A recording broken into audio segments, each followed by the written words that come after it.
അപ്പോൾ നമ്മുടെ ചിക്കൻ കറി റെഡിയാക്കാൻ വേണ്ടിയിട്ട് പോകട്ടെ. അപ്പോൾ നമ്മുടെ പാൻ നന്നായിട്ട് ചൂടായിട്ടുണ്ട്. ഇതിലേക്ക് നമുക്ക് ആവശ്യത്തിന് ഓയിൽ ഒഴിക്കാം. ഈ ചീൻചട്ടി ഉണ്ടല്ലോ, അത് കാണുമ്പോൾ നിങ്ങൾ ചിലർ ചോദിക്കാറുണ്ട് എവിടെ നിന്ന് വാങ്ങിച്ചത്. ആമസോണിൽ നിന്ന് വാങ്ങിച്ചത്. ഇത് കാസ്റ്റ് ചെയ്യാനാട്ടോ, നമ്മുടെ ഇരുമ്പിൻ്റെ ചീൻചട്ടി ഉണ്ടല്ലോ അതാണ്. പക്ഷെ ഞാൻ വാങ്ങിച്ചിട്ട് ഒരുപാട് വർഷങ്ങളായിട്ടുണ്ട്. പക്ഷെ നല്ലതാണ്. നിങ്ങൾക്ക് ആർക്കെങ്കിലും വേണമെന്ന് വെച്ചിട്ടുണ്ടെങ്കിൽ ആമസോണിൽ പോയിട്ട് കാസ്റ്റ് ചെയ്യാൻ ഓക്കെന്ന് പറഞ്ഞിട്ട് അടിച്ചാൽ മതി. അപ്പോൾ നിങ്ങൾക്ക് കാണാൻ വേണ്ടിയിട്ട് പറ്റും. നാട്ടിലെ ആമസോണിലുണ്ട്. പക്ഷേ ഞാൻ നോക്കി കഴിയുമ്പോൾ പണ്ടൊരിക്കാൻ നോക്കി കഴിയുമ്പോൾ നല്ല വിലയുണ്ടായിരുന്നു. ഇവിടെയും തന്നെ നല്ല വിലയുണ്ടായിരുന്നു. എനിക്ക് തോന്നുന്നു ഞാൻ $75 കണ്ട് വാങ്ങിച്ചത്. ഇത് ഇപ്പോഴേക്ക് എത്രയെന്ന് എനിക്കറിയില്ല. എനിക്ക് തോന്നുന്നു ഞാൻ വാങ്ങിച്ചിട്ടിപ്പോൾ 7-8 വർഷമായിട്ടുണ്ട്. പക്ഷെ നല്ലതാണ്. ഇത് വാങ്ങിച്ചിട്ടുണ്ടെങ്കിൽ നമുക്ക് ലൈഫ് ലോങ്ങാണ്. നോൺ സ്റ്റിക്കിൻ്റെ പോലെയൊന്നല്ലോ, ഒരു കാലത്തും കേട് വരില്ല. ഇത് നന്നായിട്ട് ചൂടായിട്ടുണ്ട്. ഞാനത്തേക്ക് ചേർക്കുന്നത് ഇഞ്ചിയും വെളുത്തുള്ളിയും കൂടിയിട്ട് നല്ല നെരുന്നിനെ കട്ട് ചെയ്തെടുത്തതാട്ടെ. ഇത് ഞാൻ മിക്സിയിൽ ജസ്റ്റ് ഒന്ന് കറക്കി എടുത്തതാണ്. 2 ടേബിൾ സ്പൂണാണ് ചേർത്തേക്കുന്നത്. നന്നായിട്ട് മുരിഞ്ഞ് വരണം. മുരിഞ്ഞ് നല്ലൊരു ഗോൾഡൻ കളറാവണം. എന്നാൽ മാത്രമേ നമ്മുടെ ഈ ഓയിലിലേക്ക് ഇതിൻ്റെ ഫ്ലേവറൊക്കെ ശരിക്കും കിട്ടുള്ളൂ. നന്നായിട്ട് മുരിഞ്ഞോട്ടെ. കാരണം ഇനി നമ്മൾ ഇതിലേക്ക് സവോള ചേർക്കാൻ പോകണം. അപ്പോൾ ഇത് മുരിയില്ല. മുരിഞ്ഞ് തുടങ്ങിയിട്ടുണ്ട്. മുരിഞ്ഞ് അങ്ങോട്ട് എന്താ പറയുക, കരിഞ്ഞു പോകരുത്. പക്ഷേ നല്ലൊരു ഡാർക്ക് കളറ് വരണം. തീ നന്നായിട്ട് കുറച്ച് വെച്ച് കളറ് നന്നായിട്ട് മാറി വരുന്നുണ്ട്. ഇപ്പോൾ റെഡി ആയിട്ടുണ്ട്. ഇപ്പോൾ തന്നെ നല്ലൊരു മണം വരുന്നുണ്ട്. ആ ഓയിലിലേക്കൊക്കെ ഇതിൻ്റെ നല്ലൊരു സ്മെല്ല് കിട്ടിയിട്ടുണ്ട്. ഇനി അടുത്തത് ഞാൻ ഇതിലേക്ക് ചേർക്കുന്നത് ഇത്രയ്ക്ക് ക്യാരറ്റ് നല്ല ചെറുതായിട്ട് കട്ട് ചെയ്തെടുത്തിട്ടുണ്ട്. അത് ചേർക്കാം. ഒരുപാട് ചേർക്കണ്ട. അപ്പോൾ നിങ്ങൾ വിചാരിക്കും ചിക്കൻ കറിയിൽ ക്യാരറ്റൊക്കെ ചേർത്തിട്ടുണ്ടെങ്കിൽ ആ ടേസ്റ്റ് ഉണ്ടാവില്ലെന്ന്. പക്ഷേ അതിന് നല്ലൊരു ടേസ്റ്റ് ഉണ്ടാവും. ഒരുപാട് ചേർക്കുകയും ചെയ്യരുത്. ഇനി ക്യാരറ്റും ഇതിനകത്ത് കിടന്നിട്ട് ഒന്ന് ചെറുതായിട്ടൊന്ന് മുരിഞ്ഞ പോലെ വന്നോട്ടെ. ഓക്കെ, ഇനി ഇതിലേക്ക് സവോള ചേർക്കാണ്. ഞാനിവിടെ 2 വലിയ സവോള നല്ല നൈസായിട്ടാണ് കട്ട് ചെയ്തെടുത്തേക്കുന്നത്. ഇതേപോലെ ഇങ്ങനെ നല്ല കനം കുറച്ചിട്ട് കട്ട് ചെയ്തിട്ട് എടുക്കണം. ചെറിയ സവോള എന്ന് വെച്ചിട്ടുണ്ടെങ്കിൽ നിങ്ങളതനുസരിച്ചിട്ട് എണ്ണം കൂടുതൽ എടുക്കണം കേട്ടോ. ഇനി സവോള ആയിരുന്നാലും നന്നായിട്ടൊന്ന് മുരിഞ്ഞ് വരണം. ഇതാന്ന് നോക്കിക്കേ, ഇപ്പോൾ നമ്മുടെ സവോള നന്നായിട്ട് വളർന്ന് ചെറുതായിട്ടൊന്ന് മുരിഞ്ഞ പോലെ ആയി തുടങ്ങിയിട്ടുണ്ട്. ഇതിലേക്ക് നമ്മൾ മസാലപ്പൊടികൾ ചേർക്കാൻ. ഇതിലേക്ക് ഞാൻ മഞ്ഞൾപ്പൊടി ചേർക്കണില്ല കേട്ടോ. മല്ലിപ്പൊടിയും പിന്നെ മുളക് പൊടിയാണ് മസാലപ്പൊടികളായിട്ട് ചേർക്കുന്നത്. ഫസ്റ്റ് നമുക്കിതിലേക്ക് മല്ലിപ്പൊടി ചേർക്കാം. അതേപോലെ ഇങ്ങനെ ടേബിൾ സ്പൂൺ എടുക്കുന്നുണ്ട്. 1 ടേബിൾ സ്പൂൺ 2 ടേബിൾ സ്പൂൺ ഇട്ട്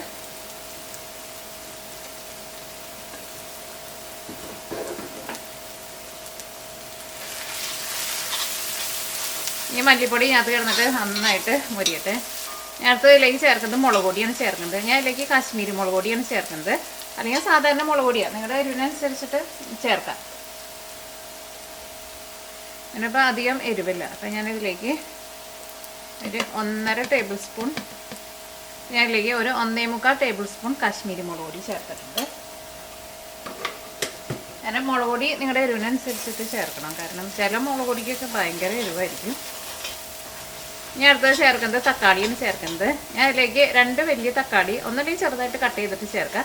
ഞാനിവിടെ മിക്സിയിൽ ഇട്ടിട്ട് ഒന്ന് അരച്ചിട്ട് ഒന്ന് പേസ്റ്റ് പോലെ ആക്കിയിട്ടുണ്ട്. അതാണ് ചേർക്കുന്നത്. വെള്ളമൊന്നും ചേർക്കാണ്ട് നല്ല തിക്കായിട്ടാണ് അരച്ചെടുത്തത്.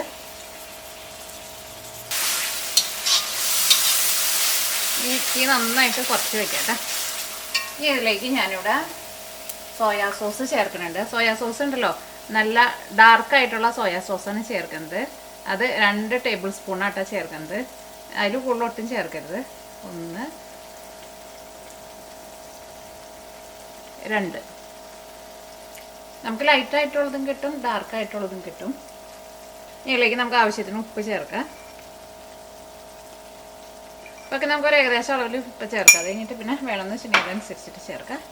ഇതെല്ലാം കൂടിയിട്ട് മിക്സ് ചെയ്ത് കഴിഞ്ഞിട്ട് നോക്കിക്ക് ആ ഡാർക്ക് സോയാ സോസിൻ്റെ ആ കളർ കിട്ടിയേക്കുന്നത് നമുക്ക്. ഇനി മീഡിയം ഫ്ലെയിമിൽ മൂടി വയ്ക്കാം. ഇനി ഇതിനകത്ത് ഈ ഓയിലൊക്കെ നന്നായിട്ട് തെളിഞ്ഞ് വരണം. തക്കാളിക്കും വെന്ത് ഒന്ന് മുരിഞ്ഞ പോലെ വരണം. എന്നിട്ട് വേണം നമുക്ക് ഇതിലേക്ക് ചിക്കൻ ചേർക്കാൻ വേണ്ടിയിട്ട്. അത് പ്രത്യേകം ശ്രദ്ധിക്കുക.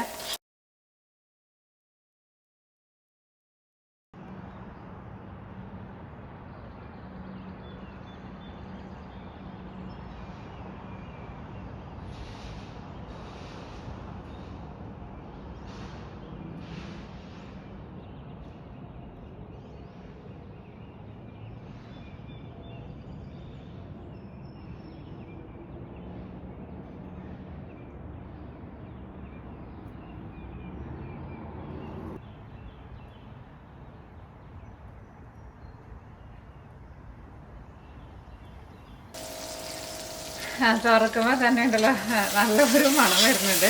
അതിലേക്ക് നമ്മൾ സോയാ സോസൊക്കെ ചേർത്തിട്ടുണ്ടല്ലോ. അത് നോക്കിക്കേ, ആ തക്കാളി പേസ്റ്റൊക്കെ നന്നായിട്ട് ഇതിനകത്ത് കിടന്നിട്ടുണ്ട്, വെന്ത് ഇതിനകത്ത് ഓയിലൊക്കെ തെളിഞ്ഞ് വന്നിട്ടുണ്ട്. അപ്പോൾ ഇതിൻ്റെ മസാല ഇരിക്കണ നോക്കിക്കേ, ഇതേപോലെ ഇങ്ങനെ ഇരിക്കണം. ഈ കൂട്ടി വെച്ചിട്ടുണ്ടെങ്കിൽ അടിയിൽ പിടിക്കൂട്ടോ. ഇതിലേക്ക് ചിക്കൻ ചേർക്കാൻ ഞാനിവിടെ 1 കിലോ ചിക്കനാണ് എടുത്തേക്കുന്നത്. നമുക്ക് ഞാനിവിടെ ഒരു മീഡിയം പീസായിട്ടാണ് കട്ട് ചെയ്തേക്കുന്നത്. നമുക്ക് വേണമെന്ന് വെച്ചിട്ടുണ്ടെങ്കിൽ ചെറിയ ചെറിയ പീസായിട്ട് കട്ട് ചെയ്തിട്ടേക്കാം.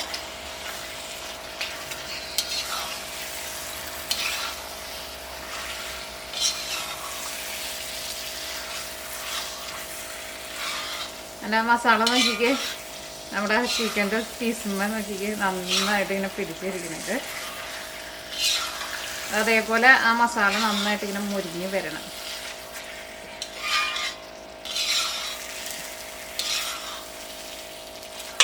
ഇതിലേക്ക് വെള്ളമൊന്നും ഒഴിക്കരുത്, കാരണം ചിക്കൻ ചൂടായി കഴിഞ്ഞ് കഴിയുമ്പോൾ അതിൻ്റെ ഉള്ളിൽ നിന്ന് തന്നെ അത്യാവശ്യത്തിനുള്ള വെള്ളം വരുമല്ലോ. അപ്പോൾ ചിക്കനൊന്ന് നന്നായിട്ട് ചൂടാവണ വരെ നമുക്ക് ഒരു മീഡിയം ഫ്ലെയിമിൽ വയ്ക്കാം.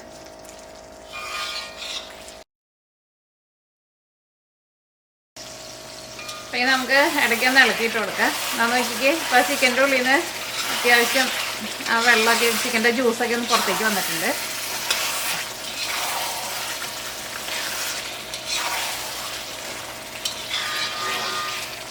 അടിയിൽ പിടിക്കാണ്ടിരിക്കാൻ പ്രത്യേകം ശ്രദ്ധിക്കണം കേട്ടോ. തുടക്കത്തിലൊക്കെ ചിലപ്പോൾ പെട്ടെന്ന് അടിയിൽ പിടിക്കും.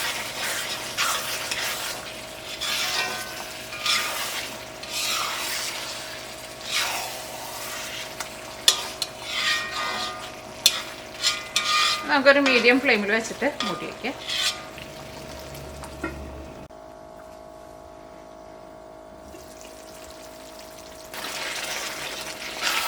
അപ്പോൾ നമ്മുടെ ചിക്കനൊക്കെ നന്നായിട്ട് വെന്തിട്ടുണ്ട്. ഇനി ഞാൻ മൂടി വയ്ക്കുന്നില്ല, നമുക്ക് ഇതേപോലെ ഒന്ന് ഇളക്കി കൊടുക്കാം. ഒന്നും കൂടി ഒന്ന് തിക്കായിട്ട് വന്നോട്ടെ. ഇതുണ്ടല്ലോ, ഇതിലേക്ക് നമ്മൾ കാശ്മീരി മുളക് പൊടിയും പിന്നെ നമ്മൾ ഡാർക്ക് സോയാ സോസും കൂടിയിട്ട് ചേർത്തില്ലേ, അതുകൊണ്ടായിട്ട് നമുക്ക് ഇതേപോലത്തെ ഇങ്ങനെ കളറ് കിട്ടിയേക്കുന്നത്. ഇതിൻ്റെ ഗ്രേവിക്ക് നോക്കിക്കേ നല്ല തിക്കായിട്ട് വന്നിട്ടുണ്ട്. ഇനി നിങ്ങൾ ടേസ്റ്റ് നോക്കിയിട്ട് ഉപ്പ് വേണമെന്ന് വെച്ചിട്ടുണ്ടെങ്കിൽ ഉപ്പ് ചേർക്കാം. ഗരം മസാല ഞാൻ ചേർക്കണില്ല, നിങ്ങൾക്ക് വേണമെന്ന് വെച്ചിട്ടുണ്ടെങ്കിൽ ഗരം മസാലയും കൂടിയിട്ട് ചേർക്കാം. ഇനി നമുക്കൊരു 5 മിനിറ്റ് ഒന്ന് തുറന്ന് വെച്ചിട്ട് ഒന്നും കൂടി ഒന്ന് ഡ്രൈ ആക്കിയിട്ട് എടുക്കാം. മല്ലിയില നമുക്ക് നല്ല നെരുവെന്നിനെ കട്ട് ചെയ്തിട്ട് എടുക്കാം.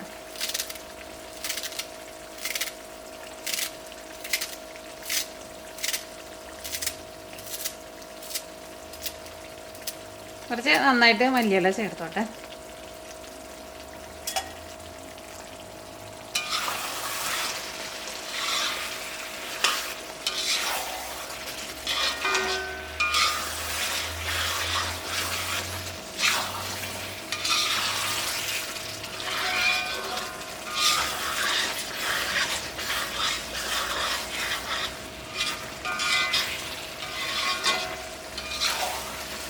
കൂടി ഒന്ന് തിക്കായിട്ട് വരട്ടെ.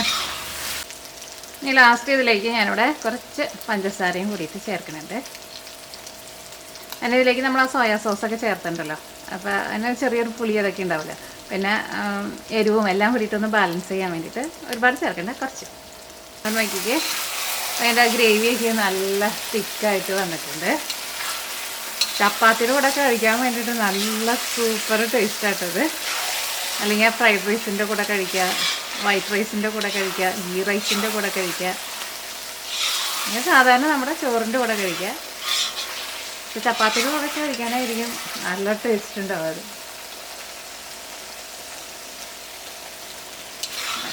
ഇനി ടീ ഓഫ് ചെയ്യാം കേട്ടോ.